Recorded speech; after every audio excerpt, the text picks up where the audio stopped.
Actually, well, today I'm going to show you how to set up a cheap, quick, and easy, and inexpensive way of doing electrolysis. We'll start out here with my tank. Just a 5-gallon used paint bucket. Make sure it's clean on the inside. You know, wash your bucket out, make sure that, and scrape it. Make sure there's no paint left in there. That will make a mess.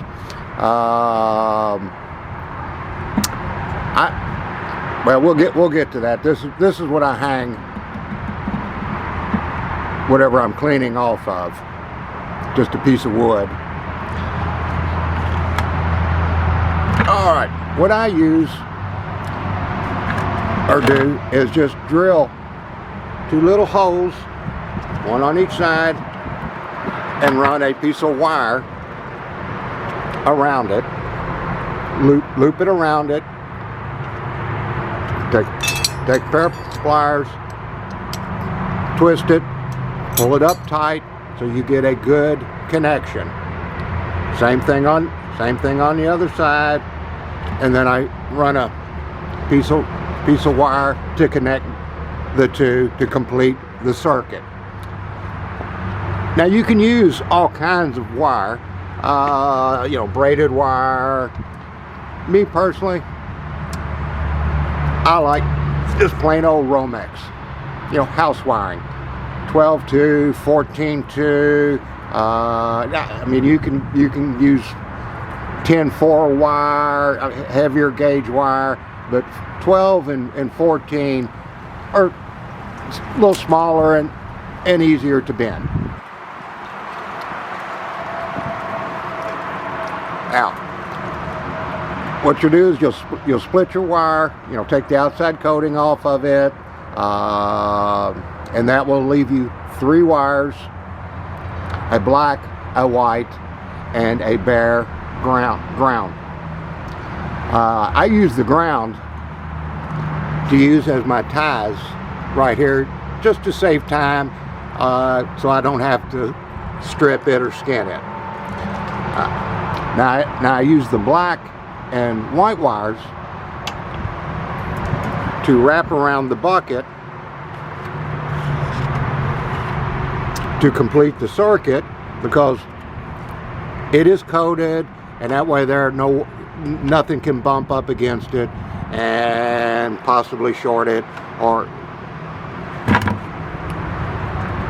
now I see a lot of guys will use a piece of rebar or all thread to lay across, which they will.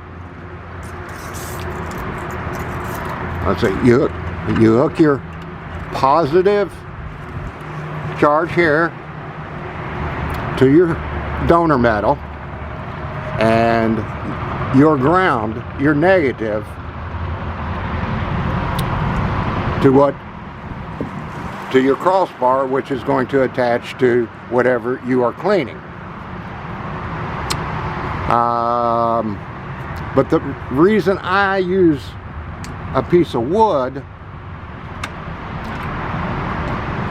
this could easily, by mistake, somebody could bump into it, and you have shorted it out your circuit. By using just an old piece of wood, well, it's flat, not going to roll on you,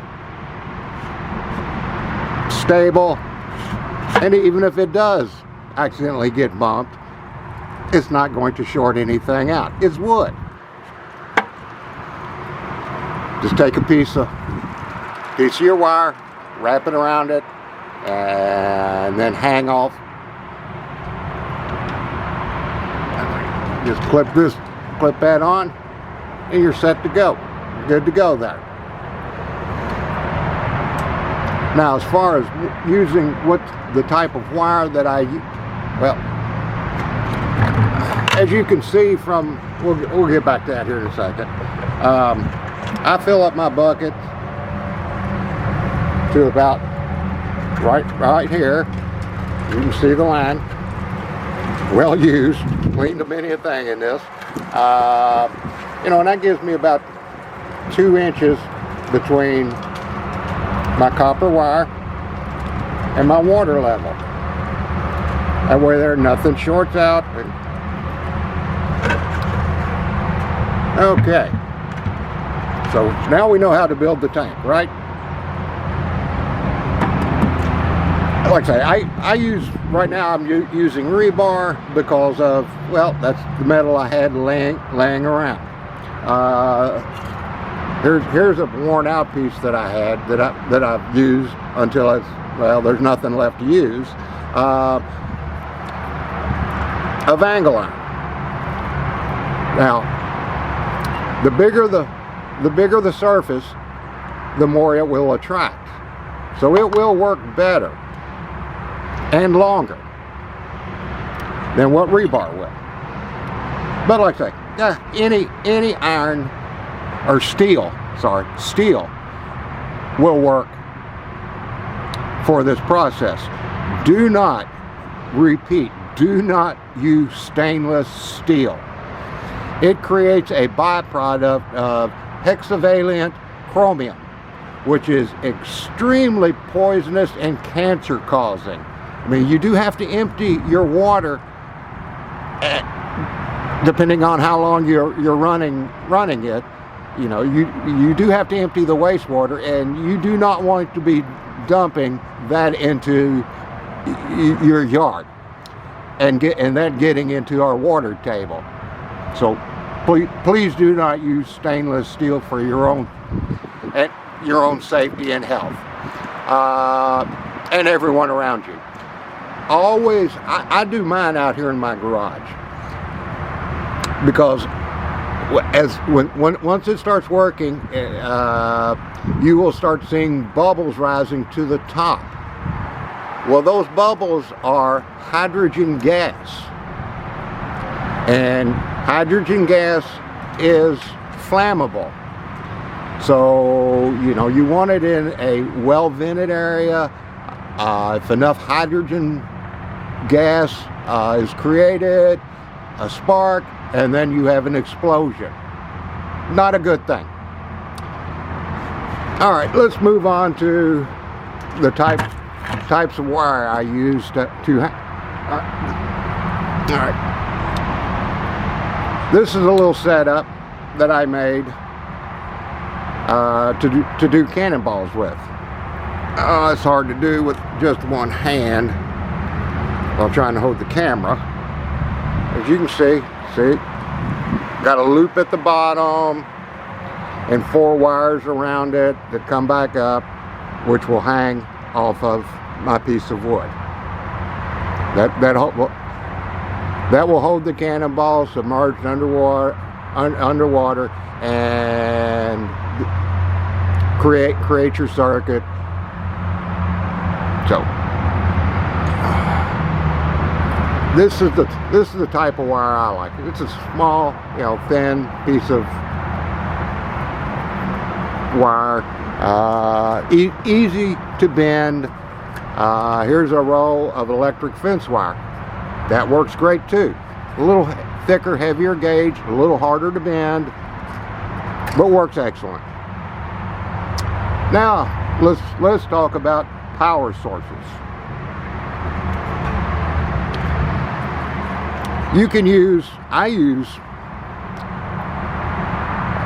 This is just a phone charger, and it will create it gives off I believe about 5 amps. Here's another one I've rigged up. Actually, that's off of a wireless modem router, and I have attached, just to make it easy, I've attached a red and black to it, so I know which is which when I'm hooking them up. Now, when you skin this wire back on either one, they are not marked. You're not going to have a red wire on one and a black wire on the other telling you which is which. Here's a quick and easy way to show how that's done, to tell which is which. Alright, we're going to plug this in, and we'll dip both of them in the water. Well, and wait a couple of seconds, and it should, well, just plain water, yes, will conduct electricity, but see just a tiny few little bubbles coming off of it. Probably. So, all right, we're gonna jump on to what I like to use. I use salt, just plain old table salt. Other guys suggest baking soda. Both will work fine, but everybody's got a thing of table salt laying around the house. I suggest, here, I'm just going to dump a little in there. I'm not measuring anything, but this is just for demonstration. Dump it in, mix it up. I suggest about a tablespoon per gallon of either salt or baking soda. Sometimes I'll put both of them in there at the same time. All it does is help conduct electricity a little better, a whole lot better, and that's what this whole process is about. Now that I've got the salt in there, let's watch. See, automatically starts putting the bubbles out.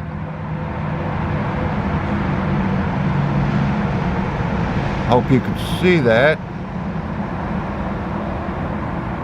Hope my camera's picking that up. See the bubbles coming off of it? Well, let's use the other one, because it has a bigger surface, which will be easier to show.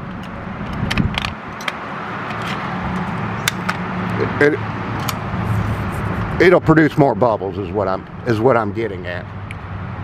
It'd be easier if I had a helper on this. Okay. Drop my positive in. Immediately, as soon as it hits the water, notice the difference? The bubbles are coming off of that thing. That will show you whichever one bubbles, that is your negative. That is the one you hook to whatever you're trying to clean. Your positive goes to your salvage, your donor metal. Clips right on there. Yeah. Unplug this. Now, after using for a little bit, you'll get a buildup of rust on there that has come off of whatever you're cleaning, will collect onto your salvage metal. I just take a standard wire brush,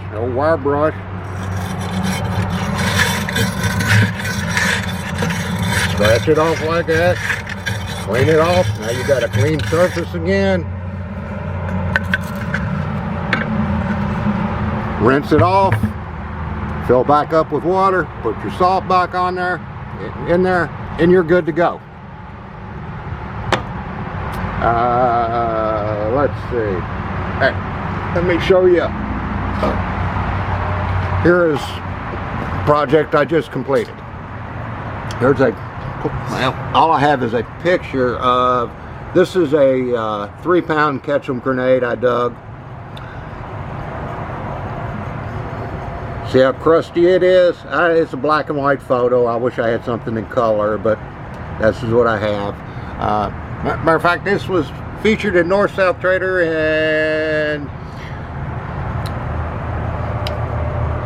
and here's a fire pit that I dug too, which is another story for another day. Here is the grenade after cleaning. Big difference, huh? Yes, it's pitted, but all of that rust that was globbed on there is now gone. Inside, and out. Now on the tip here, that is lead. I suggest coating that with wax. Just put a little melted wax on there and that will protect and keep your gray color of your lead.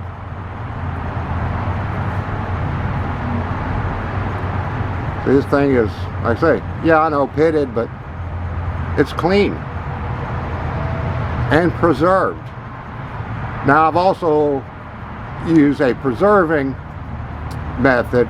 Some guys like using a mixture of Elmer's glue and rubbing alcohol. Others, will use polyurethane. I use a different method, and I'll shoot a video here and soon and show you that method. It's called the hot wax bath. Let's see. Here's another project back here I've completed. Oh, there's my moped. The fastest one in this area, but that's another video for another day on how to soup up your moped. Here is a malicious sword.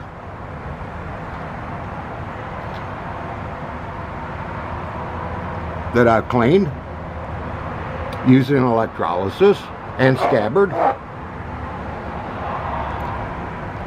I know there's still a little rust left on it, but as thin as this thing was, I didn't want to go any further. Now I never put the brass in there, and I have a special tank made out of PVC, which I'll get out here in a second. Here's a Sharp's carbine that I dug a couple years ago. Butt plate,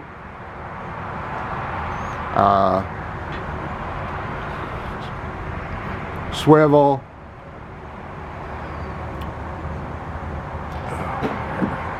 run down the length of it. I will post a picture of it what it looked like when it came out of the ground.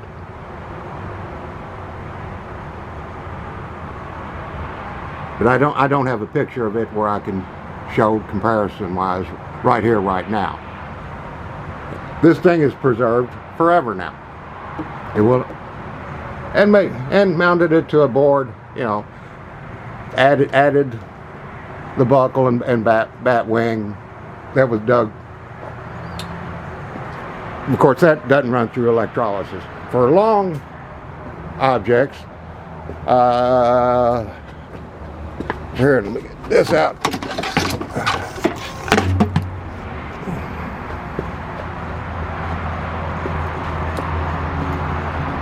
My tank for it is just a piece of PVC pipe. See, I've got two small holes drilled in it, a copper wire, and only did one on it. I mean, you can